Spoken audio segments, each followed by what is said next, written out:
In 2007, the President of the Republic of Uganda, His Excellency Yoweri Kaguta Museveni, pledged to build a secondary school in every sub-county as part of Universal Secondary Education Program to increase access to secondary school education. In 2017, the government of Uganda partnered with the World Bank to establish seed secondary schools over Uganda. Today, we visited St. Joseph's Buhara Seed Secondary School located in Buhara Subcounty, Buhara Parish, Ndorwa East, Kabale District. As the presidential pledge to have every sub-county with a seed secondary school, here we are at St. Joseph's Buhara Seed Secondary School located in Buhara Subcounty, Ndorwa East, Kabale District. Let's tour around Buhara Secondary School. I'm Sister Christine Muchunguzi, Holy Family Sisters, Buhara, Kabale Diocese. Wow. I work here as one of the administration and also the foundation body of this school. St. Joseph's Buhara Seed Secondary School, it was a Catholic founded school.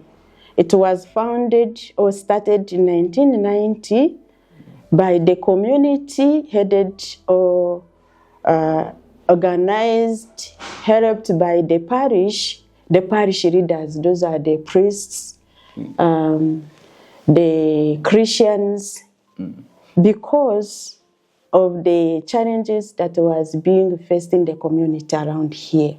Yeah. The number has increased. The government have given us buildings. The runners are able to sit in the classrooms, and we had only one block. Yeah. And the government gave us the necessary thing that we have to help the learners to study well. Classrooms, computers, we have a science laboratory. So we are very grateful to the government for what they have done so far to us. My name is Ndorwa Maria Praise, a student of Buhara Secondary School, acting as the General Secretary, and I'm in Form 4. In this Buhara Secondary School, really, it has made it because we have the ICT laboratory, we have the libraries, the teachers here, they are teaching us very well. They also help us in guidance and counseling. If you're there, like you feel like you should come, really, we really welcome you, because here we need a large number. We want us to also look like others, like those you see other schools. We also want to reach at that climax. Okay, we want to reach at that apex. We will be like others.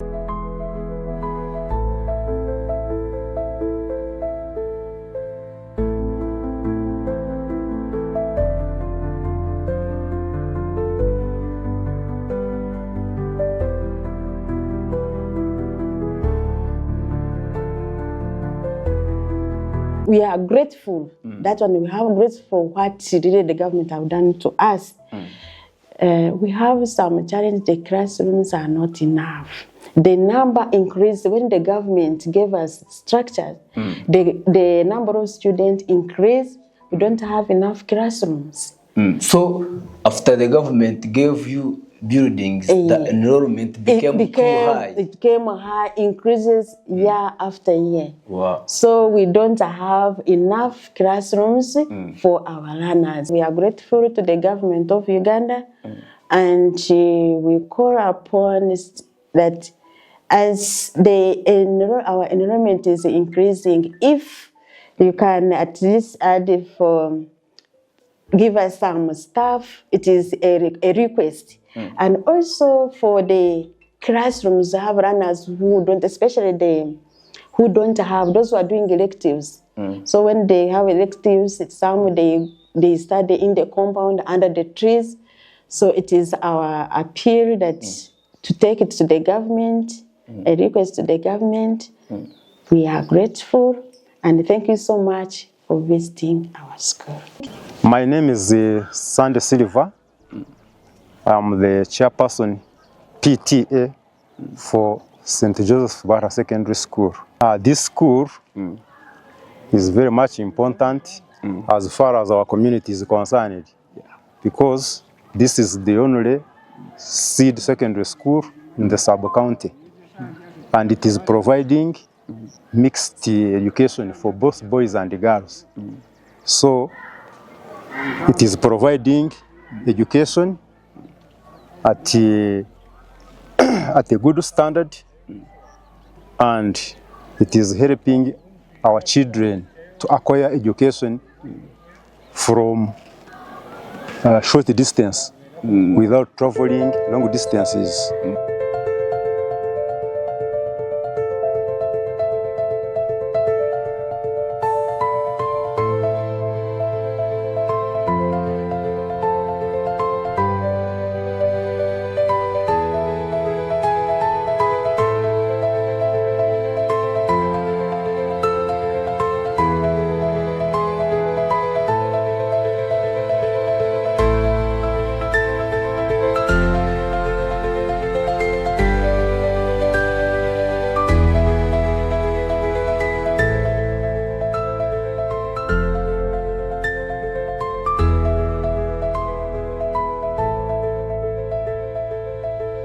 Amazina ganje baranyata Tutembeyinidi, ndarugo mu village ya Kashaki kandi ishomereri riryo mu village yitu.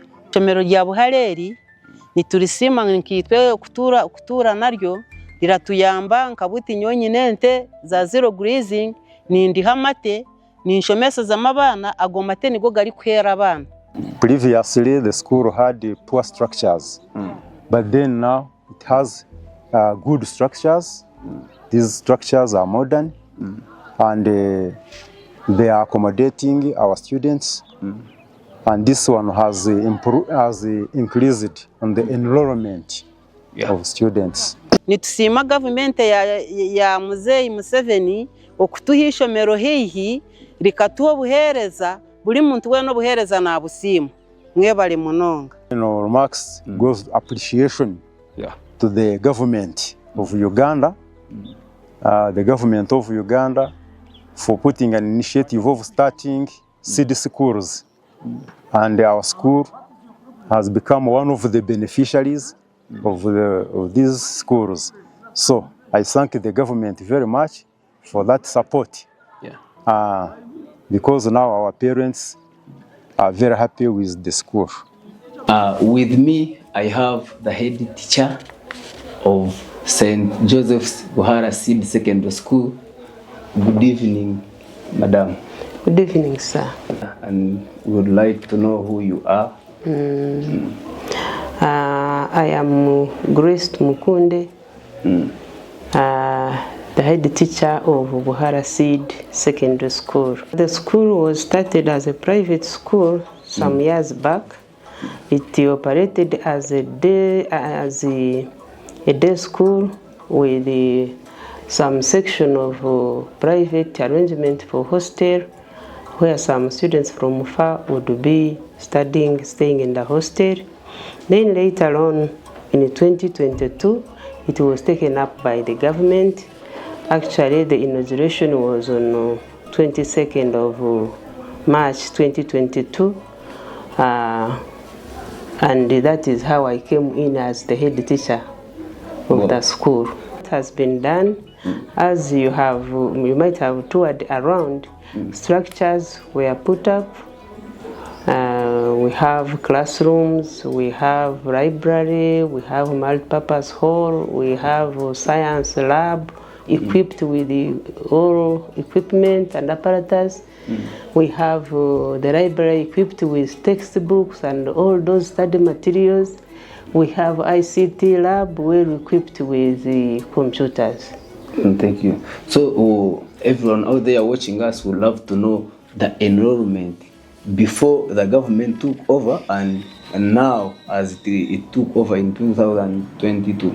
Yeah, actually what I had forgotten on the input by the government, they also gave us an irrigation scheme.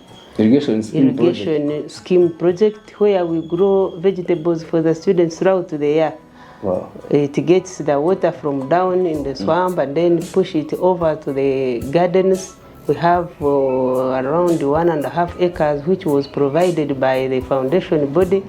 So we plant vegetables throughout, even in the dry season, we plant vegetables. They have given us teachers on payroll. Teachers have who were there were put on payroll. They got that chance to be government teachers. They were put on payroll. They keep on even adding, even non-teaching staff. They give us, like the secretary, the bursar, the lab attendant, the librarian. All those are on government payroll. And they all, the new curriculum, they keep on sending us study materials every now and then. We are actually very happy with the government. Then back to the enrollment. Yeah, back to the enrollment. When I joined in, I am the first head teacher on government for the government school. Yeah. When I joined, the records show that the students were towards 400 there. Yeah. Both boys and girls. But now, as I talk, we are 700 something. So the enrollment has increased very greatly. The performance has improved because we have facilities, we have everything, we have good teachers, qualified, and the performance is improving every now and then. And I attribute this increase in enrollment to the government input, like the facilities they have brought in. The parents now have the chance to educate their children from such a school that is even manageable. It is not expensive, it is near, it is around them. So the students do not see the need of going far to look for education. They come and study from here. So the enrollment increases every now and then. So before we go any further, someone out there wants to know the fees structure of the school. The fees structure is actually, you will be surprised and shocked. Because anyway, the government wants all the students to be day scholars. As a city school, as a USE, so it is 150 for food. It is just contribution for food. They contribute for food 150,000. But on the side, the parents organize themselves and put up some hostels, one for boys and one for girls, small, for a small number. So those ones in the boarding section, they pay 250,000. I'm really so grateful with the government. Because, some families, they would never afford to educate a child at all, especially above primary. Even in primary, by the way, some parents cannot afford at all. But bringing a project like this one, Buhara Seed Secondary School, to educate their children, I have been telling them during parents meeting, PTA meetings, I've been telling them, you people from Buhara, you are so lucky. This is a God-given chance for you to educate the children. You have no reason as to why you should have a child who didn't go to school. It also gave a chance to the teachers who were not on payroll. There are so many teachers out there who are not on payroll, working on private, not being paid. They work, they are paid, very little, and even that little, they don't pay it to them. But when they got this chance, many of the teachers, almost everyone who was here, was put on government payroll. I am an example. I was given that because I was a deputy somewhere else, and I had done my interviews for headship, and when I passed through, I was given this school. It is almost near my home. I thank the government really, and continuing, to support us, coming to check on us, giving us books, adding in more teachers, minding for the children welfare, that irrigation facility. It makes the children eat healthy because they eat greens throughout. And like other schools, when it is a dry season, they don't get greens. So we are really very appreciative of the government, what it is doing for us. However, we would request that if it was possible, they construct more classrooms, because as you have seen, the enrollment has increased Yeah. But the classrooms which were were constructed were for the then enrollment. Now, this classroom, from now, these classrooms are not enough because now, senior 1 up senior 4, we have a double stream. Yet only one classroom was constructed. We now have A level, arts and science. Yet they didn't construct for them. It was not there. So I would request the government, when you produce more children, you feel happy, okay? But then you struggle to feed them and look after them. So I would request the government, if it was possible, to give us more classrooms, improve the infrastructure. You can see the school, the fence is porous. Anytime thieves can come in. So if the government could fence its project to protect it, to give it more security. Because as you know, electricity in Uganda, on and off, now thieves can take advantage. But the government, if it can come in and protect its own project by fencing it off, by protecting, adding in structures, protect what is there, we would be very grateful, like we are grateful, of course.